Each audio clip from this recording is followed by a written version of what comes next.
Olá, boa tarde.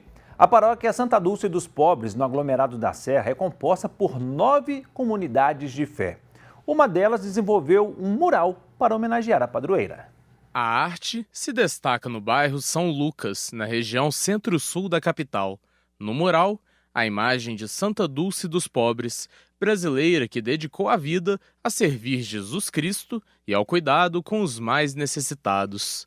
Conversando com o Conselho Pastoral Paroquial, conversando um pouco com as pessoas no entorno aqui da paróquia, nós pensamos que seria muito interessante nós termos aqui o rosto da nossa padroeira, porque o rosto de Santa Dulce, abençoando todo o aglomerado da Serra, seria uma marca muito importante da presença católica aqui. O mural foi criado pelo artista Levi Ribeiro. Além da imagem da santa, a arte também conta com elementos do aglomerado da Serra. Por toda essa representação, é uma obra que significa muito para o artista. Pelo empenho que ela deu da própria vida, né, para ajudar os pobres. E por estar fazendo essa imagem aqui nessa comunidade, que é uma comunidade que está no coração desde sempre, que a gente cresceu por aqui, é uma comunidade que fez parte da nossa formação, tanto pessoal quanto artística, é uma honra, fico honrado. A pintura do mural também marca a revitalização do espaço e uma nova fase da paróquia Santa Dulce dos Pobres. Esse prédio aqui na nossa paróquia Santa Dulce dos Pobres, ele é um prédio que estamos revitalizando para começarmos a ofertar trabalhos sociais da arquidiocese para o aglomerado. Então nós estamos com os planos de colocar atendimento psicológico, atendimento social, de advogados, de médicos, aulas de música. É todo um projeto que a nossa paróquia tem para trazer benefícios para o aglomerado. A Arquidiocese de Belo Horizonte realiza a campanha de arrecadação de cobertores. Com a queda das temperaturas, nossos irmãos que mais sofrem precisam da sua ajuda. A Pastoral de Rua e a Acolhida Solidária da Arquidiocese de Belo Horizonte farão a distribuição das doações. Você pode ajudar entregando cobertores e agasalhos na Acolhida Solidária Dom Luciano Mendes de Almeida. O endereço é Rua Além Paraíba, número 208, no bairro Lagoinha. O atendimento é feito de segunda a sexta-feira, de 8 da manhã às 5 horas da tarde. Você também pode doar pelo Pix. É o telefone 31 9 7104-7831. Entre os dias 15 e 19 de julho, a Arquidiocese de Belo Horizonte recebe o Encontro Nacional de Atualização para Formadores. O objetivo do encontro é realizar um momento de estudo, partilha de experiências e vivências sinodal com os educadores dos futuros presbíteros. O tema Formação Presbiteral, uma perspectiva sinodal missionária, trará reflexões de reitores e formadores de seminários menores, propedêuticos e maiores, além de formadores das casas religiosas. O encontro será conduzido pelo arcebispo de Goiânia, Dom João Justino de Medeiros Silva. A formação acontece na Casa Mãe Acolhedora, no bairro Caiçaras, em Belo Horizonte, e as inscrições podem ser feitas pelo site da Arquidiocese de BH. A Arquidiocese de Belo Horizonte divulgou o edital do Fundo Diocesano de Solidariedade para apoio financeiro a projetos sociais em sintonia com a campanha da Fraternidade 2024, que tem como tema Fraternidade e Amizade Social e lema Vós sois todos irmãos e irmãs. O Fundo Diocesano de Solidariedade prioriza ações que tenham um impacto significativo nas comunidades, promovendo a inclusão social, a convivência pacífica e a união entre diferentes grupos e culturas. Os projetos selecionados receberão apoio financeiro e acompanhamento para garantir a efetividade das ações propostas. O edital está disponível no site arquidiocesebh.org.br. O Santuário Bom Jesus de Matozinhos, em Congonhas, vai receber uma apresentação especial neste fim de semana. A repórter Fernanda Pontes tem os detalhes para a gente. Boa tarde, Fernanda. Ei, André, boa tarde para todo mundo que está acompanhando a gente agora. Pois é, nesse sábado, dia 13, a cidade de Congonhas vai receber a apresentação da Ópera Devoção. Essa apresentação, André, ela é uma produção da Fundação Clóvis Salgado e vai contar com a participação do coral Cidade dos Profetas. O Ronaldo Zero, ele é diretor cênico da Ópera Devoção, está do meu lado e vai dar mais detalhes, né, Ronaldo? Boa tarde para você, é um prazer ter você no Horizonte Notícia. Conta para a gente como que surgiu a ideia da Ópera Devoção. Boa tarde, Fernanda. Estamos aqui na montagem a todo vapor para a Ópera Devoção, que foi uma encomenda. Na verdade, a ideia era falar sobre a fé e devoção do povo mineiro. Então, como um fio condutor para a gente contar essa história, foi escolhida a história do Feliciano Mendes, um jovem português que veio para Congonhas, para Minas Gerais, no século XVIII, ali durante a Corrida do Ouro, o Ciclo do Ouro. Ele saiu lá de Portugal, viajou meses para até chegar em Congonhas, em busca de riqueza, em busca de fortuna, e ele de fato enriquece. Ele, nessa busca, ou por algum motivo, ele adoece, fica muito doente e à beira da morte, e ele faz uma promessa a Bom Jesus do Matosinhos que, se ele se curasse, ele iria construir um templo para agradecer a cura. E de fato ele se cura, e o templo de Bom Jesus do Matosinhos está lá em Congonhas até hoje. Então essa é a história que a gente quer contar para o público. Esse é o fio condutor da ópera Devoção, que vai muito além disso, vai muito além só dessa história do Feliciano. A gente está falando aqui de um homem sonhador, um homem que vem para Minas em busca de um sonho, em busca de uma vida melhor. E quando ele se vê numa situação difícil, ele se cura e ele continua em busca de um novo sonho, que ele entrega toda a sua riqueza para construir e deixar um legado, que é um legado que está aqui até hoje, não só para o povo de Minas, como para todos os brasileiros e todo mundo que vai para o interior de Minas e pode desfrutar de Congonhas, Ouro Preto, Mariana, de toda essa herança que foi deixada por esse período. E Feliciano Mendes certamente é uma figura importante para isso. Essa apresentação ela vai ter a estreia, né, em Congonhas, como você bem disse, mas ela também vai vir para Belo Horizonte, né, a partir do dia 19. Conta um pouquinho para a gente o que essas apresentações têm de diferente, né, e por que fazer essa viagem, né, de Congonhas a BH, depois de BH a Congonhas. Nesse sábado, dia 13 de julho, a gente estreia a ópera lá em Congonhas. A gente faz o evento, é uma ópera inédita, uma ópera que foi escrita, foi terminado de escrever esse ano. Então toda a concepção, a maneira de contar é tudo muito recente, tudo muito fresco, está sendo tudo preparado com muito carinho. Então, dia 13 de julho a gente vai para Congonhas. Não teria um lugar melhor para a gente poder estrear essa ópera do que ali na frente do Santuário de Bom Jesus do Matosinhos, em volta dos 12 profetas. Então, um evento único, um evento muito, muito rico, onde a gente conta com a participação do Coro Cidade dos Profetas, como você mencionou. Além deles, também temos o Coral Lírico de Minas Gerais, a Orquestra Sinfônica de Minas Gerais, a Companhia de Dança do Palácio das Artes e muitos artistas convidados que estão aqui. Então, são 200 profissionais envolvidos, mais de 200 profissionais só no palco, apresentando lá em Congonhas. Então, é um evento único. E depois a gente vem aqui para o Grande Teatro Palácio Semig, em Belo Horizonte. No dia 19 de julho, a gente estreia aqui, faz apresentações 19, 20, 22 e 23. E o grande desafio é aí, porque assim, a gente está contando Congonhas em Congonhas. Mas depois a gente tem que trazer Congonhas para o Grande Teatro. E é aí que a gente está aqui nessa correria para poder terminar. São mais de 250 figurinos, são 4 cenários. É um espetáculo grandioso, com música, com dança, com uma música deslumbrante, uma música brasileira que fala dessa arte e cultura de Minas Gerais que todo brasileiro é um pouco devoto. Queria que você fizesse o convite, né, tanto para quem puder participar da estreia em Congonhas, quanto também para participar das apresentações aqui na capital mineira. Claro, o convite está feito. É um evento para toda a família, é um evento para a gente curtir, para a gente desfrutar. A ópera ela não é uma coisa distante, ela é uma coisa para a gente encher os olhos, para a gente curtir, para a gente estar. A música ela é universal, a música ela cabe em qualquer lugar, ela cabe em frente ao santuário, ela cabe na nossa casa, ela cabe aqui nesse espaço grandioso que é. Então é um evento para todo mundo, para toda a família. Então certamente não percam, porque é realmente muito especial. Realmente é uma joia que a gente vai deixar aqui para Minas Gerais, essa ópera Devoção. Tá certo, Ronaldo, muito obrigada pela sua participação. É isso, André, eu volto com você e o convite está feito. Muito obrigado, Fernando, pelas informações. Ótima tarde para vocês. A umidade relativa do ar em Belo Horizonte pode chegar a 25% nesta quinta-feira, segundo a Defesa Civil. Índice muito abaixo do que é apontado como ideal pela Organização Mundial de Saúde, que seria acima dos 50%. O alerta de baixa umidade continua pelo menos até domingo. Veja como é que fica o tempo hoje em algumas cidades mineiras. Em Belo Horizonte, nesta quinta-feira, há previsões de sol com algumas nuvens. Não há possibilidade de chuva. A temperatura mínima foi de 17 graus e a máxima pode chegar a 30. A umidade relativa do ar varia entre 39% e 79%. Em Nova União, na região metropolitana, o tempo se assemelha com o da capital, com dia de sol e algumas nuvens, também sem chance de chuva.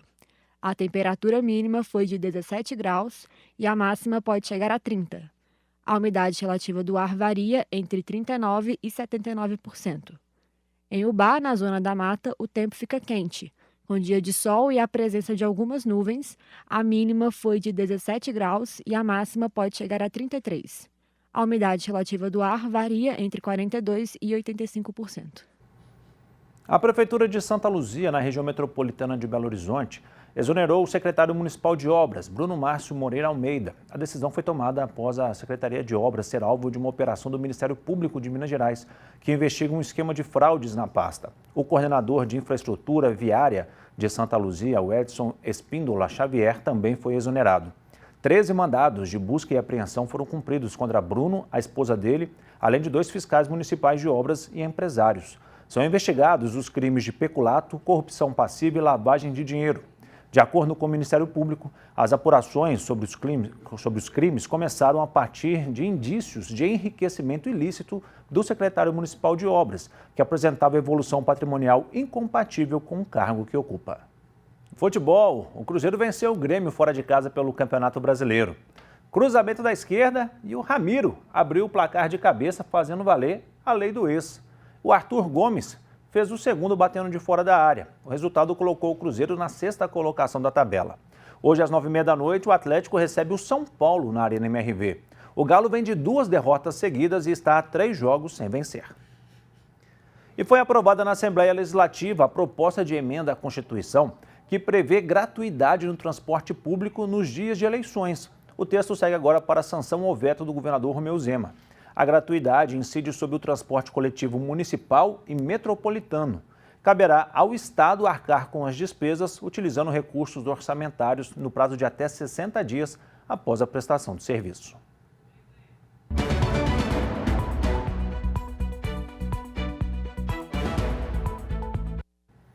Os deputados incluíram as proteínas, como carne bovina e de frango, no rol dos produtos que terão isenção do imposto com a reforma tributária.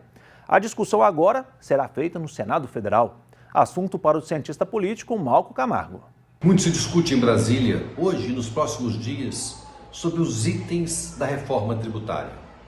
A reforma já foi aprovada, já temos a alíquota, já sabemos como os tributos vão se dar. Mas agora a disputa é por grupos de interesse. Aqueles que conseguem fazer pressão sobre o Executivo e Legislativo e ter vantagens que outros grupos não têm. E vantagem em tributos significa vender mais barato, significa pagar menos para o governo. Um dos debates mais importantes se dá sobre a inclusão ou não das proteínas no rol de descontos daqueles que seriam isentos de pagar a carga máxima dada pela reforma tributária. As proteínas são, sim, um grupo de pressão, tem até a bancada do boi, como dizem no Legislativo, mas é também um item de consumo essencial das famílias. E por que não tratar as proteínas como outros itens da cesta básica? É neste debate, é neste grupo de pressão que a política acontece. É a partir daí que a separação entre o benefício de grupos de interesse tem que ser, sim, deixado de lado, mas não podemos deixar de atender a demanda de alimentação da população brasileira. Entre os dias 13 e 21 de julho, o intervalo entre as viagens no metrô de BH será ampliado. No horário de pico, serão 13 minutos entre as viagens e 18 minutos nos demais horários em todas as estações. A mudança é para a substituição de 300 metros de via permanente em curva no trecho entre as estações Santa Efigênia e Central. De acordo com a concessionária que administra o trecho, haverá baldeação na estação Central durante os horários de pico. E de acordo com o Banco Central, mais de 39 mil chaves Pix de clientes da 99Pay, instituição de pagamento, tiveram dados vazados. Este foi o 11º vazamento de dados desde o lançamento do sistema de pagamentos em novembro de 2020. Segundo o Banco Central, o vazamento ocorreu de 26 de junho a 2 de julho e abrangeu o nome do usuário, o CPF, a instituição de relacionamento, a agência e o número da conta. Dados protegidos, como sigilo bancário, saldos, senhas e extratos, não foram expostos.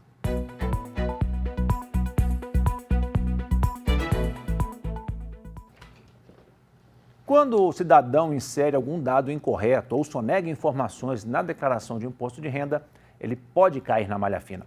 O coordenador do curso de Ciências Contábeis da PUC Minas, professor José Ronaldo da Silva, vai tirar dúvidas sobre este assunto. Boa tarde, Ronaldo. Explica o que é essa famosa malha fina. Boa tarde, André. Boa tarde, ouvintes. André, a malha fina é nada mais, nada menos quando o contribuinte apresenta algum erro na sua declaração, seja de preenchimento de dados, seja por falta de informações referentes a rendimentos. E, Ronaldo, quais são os principais erros que costumam fazer com que o contribuinte caia na malha fina? André, o erro mais comum é a omissão de informações, seja por desejo próprio, né, de omitir alguma informação e ver se vai passar, seja por erro de preenchimento. É como, por exemplo, despesas dedutíveis do imposto de renda com valores lançados errados. Às vezes o contribuinte esquece de digitar uma vírgula e lança um valor superior ao que a Receita tem na base de dados. Também é comum o erro com relação aos rendimentos tributáveis. Também algum erro de preenchimento, ou falta de digitação de um ponto ou uma vírgula, é o que normalmente acontece e provoca a malha fina. E aí, Ronaldo, se o contribuinte ele entrou lá no site da Receita para ver a restituição dele e vê que está na malha fina, que deu um problema, o que ele tem que fazer nesse caso? A primeira coisa que ele tem que fazer é exatamente identificar qual é o problema. Como que ele faz isso? Ele vai acessar a base de dados da Receita Federal, através do portal ECAC, faz o login com a senha do gov.br, identifica meu imposto de renda, vai em extrato de processamento, pendências de malha. Então, isso fica evidente já na declaração dele e quando ele abre essas pendências de malha, ele tem a informação do que está em desacordo com as informações da Receita Federal. Ele pode retificar automaticamente, online, ou mediante o programa da Receita Federal, ou apresentar documentação contestatória no prazo requerido. E, Ronaldo, dá multa para quem cai na malha fina? André, a multa por entrega de declaração normal, 20% do imposto devido ou 165,44 centavos, mas no caso de detecção de sonegação por parte do contribuinte, a Receita Federal aplica multa que pode chegar a 225% do valor do imposto, né? Então, a primeira coisa que a Receita faz é anular os dados da declaração e, consequentemente, aplicar a multa aí, que pode chegar de 150% a 225%. E, Ronaldo, o contribuinte identificou o erro, foi lá, corrigiu, há um período para que o nome dele saia da malha fina? André, mediante a retificação, o prazo mais comum, né, o prazo normal, é de 72 horas para que a base de dados da Receita seja atualizada. Mas no caso de abertura de processo, né, por entrega de documentação, aí não há um prazo limite. Eu tenho casos de contribuintes que estão já pelo segundo ano, ainda com pendências de malha na declaração do ano anterior e não resolvida. Apresentou a documentação, a Receita ainda não analisou, não deu um retorno. Então, não há um prazo estabelecido nesse caso. Tá certo, Ronaldo. Muito obrigado, viu, pelos esclarecimentos. Uma ótima tarde para você. Por nada, à disposição. Uma boa tarde a todos. Cerca de 5.200 funcionários da Samsung iniciaram uma greve geral na Coreia do Sul. Eles pedem aumento salarial, maior período de férias e o pagamento de bônus baseado no desempenho.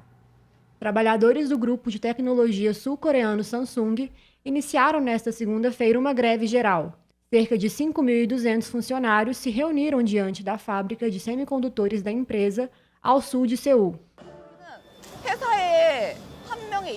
Nós somos membros da companhia e queremos que ela vá bem. A maneira com que a empresa nos trata como se fôssemos dispensáveis é um grande problema. Para que os funcionários tenham esperança e avancem para que a Samsung se torne uma empresa centenária, vamos ter que nos orgulhar dela novamente. Eu acho que o certo é melhorar tudo de forma transparente e buscar o bem-estar de todos. O sindicato, que tem 28 mil membros, mais de 20% da força de trabalho da empresa, anunciou a greve de 3 dias na semana passada, após o fracasso das negociações salariais. A empresa, maior fabricante mundial de chips de memória, negocia os salários e benefícios desde janeiro. Nós confiamos e esperamos a Samsung por muito tempo. Acreditamos que eles pensavam em nós como parte da família e cuidavam dos funcionários, não só financeiramente. Nós não estamos pedindo dinheiro quando a empresa está no prejuízo. Esperávamos um plano de bem-estar universal que não deixasse ninguém de fora, mas o que foi apresentado eram propostas que não podíamos aceitar. Os trabalhadores rejeitaram a oferta de aumento salarial de 5,1%. Eles também exigiram maior período de férias e o pagamento de bônus baseados no desempenho. A Samsung não fez comentário sobre a greve. A Prefeitura de Belo Horizonte está aplicando a vacina contra a Covid-19 e a gripe no Shopping Cidade, no centro da capital. O imunizante vai ser aplicado até amanhã, de 9 da manhã às 6h30 da tarde. Todo o público acima de 6 meses pode se vacinar contra a gripe. Já para vacinar com a monovalente contra a Covid-19, é necessário fazer parte do grupo prioritário e ter recebido a última dose há pelo menos 3 meses, além de não ter tido a doença nos últimos 30 dias. As informações necessárias sobre a documentação para se imunizar, assim como o horário e os demais locais de vacinação, podem ser conferidos no site pbh.gov.br. Se você ainda não faz parte da família dos devotos de Nossa Senhora da Piedade, eu te convido a conhecer o projeto. Aponte a câmera do seu celular para o QR Code ali no cantinho para ter informações e se tornar um membro dessa família que ajuda na manutenção e desenvolvimento dos projetos sociais da nossa arquidiocese, além de cuidar de um dos principais patrimônios dos mineiros, que é o Santuário Basílica Nossa Senhora da Piedade. Nós estamos com 48% da meta de arrecadação para o mês de julho, então a sua doação é muito importante. Você pode sugerir assuntos para a gente discutir aqui no Horizonte Notícia. É só enviar um WhatsApp para o número 31 99680 2910. E para rever reportagens que foram ao ar, acesse o nosso canal no YouTube, é o @Horizonte Notícia TVH. Nós voltamos amanhã 12h30. Fique com Deus e até lá.